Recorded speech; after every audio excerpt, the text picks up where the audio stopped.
നമ്മൾ ഡയറക്റ്റ് കോൺവെർസേഷനിലോട്ട് അങ്ങ് പോകും. ഇതാണ് സംഭവം. Conversation and grammar. നമ്മൾ ഈ എഴുത്തിൽ മാത്രമേ സത്യം പറഞ്ഞു കഴിഞ്ഞാൽ കംപ്ലീറ്റ് ഗ്രാമർ ആവശ്യമുള്ളൂ. നമ്മളൊരു കത്ത് എഴുതുന്ന സമയത്ത് ഒക്കെയാണ് നമ്മൾ കംപ്ലീറ്റ് ഗ്രാമർ ആവശ്യമുണ്ട്. അല്ലാത്ത സമയത്ത് കംപ്ലീറ്റ് ഗ്രാമർ വേണ്ട. എങ്ങനെ സംസാരിക്കുന്നു എന്നുള്ള സംസാര ശകലങ്ങൾ പഠിച്ചാൽ മതി. പെർഫെക്റ്റായിട്ട് സംസാരിക്കാൻ പറ്റും. അത് തെറ്റില്ല. നിങ്ങൾ വിചാരിക്കുക അപ്പം മുറി ഇംഗ്ലീഷ് ആയി പോകുന്നതല്ല. ഇത് പഠിക്കുമ്പോൾ അതിൻ്റെ ബിഹൈൻഡ്, അതിൻ്റെ എന്താ പറയുക, ബാക്ക് എൻഡിൽ നിങ്ങൾ അറിയാതെ ഗ്രാമർ പഠിക്കും. ഗ്രാമർ എന്ന് പറഞ്ഞാൽ എന്താണ് ശരിക്കും?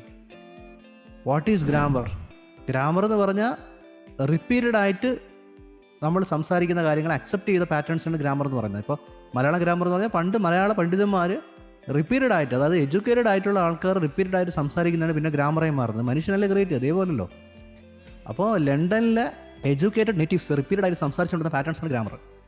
അത്രേ ഉള്ളൂ. അപ്പോൾ അത് നമ്മൾ സംസാരിച്ച് തുടങ്ങുമ്പോൾ ഓട്ടോമാറ്റിക്കലി ഗ്രാമർ വരും, നിങ്ങൾക്ക് വരും. എത്രയും വേഗം സംസാരിച്ച് തുടങ്ങുക എന്നുള്ളതാണ് ഏറ്റവും വലിയ കാര്യം.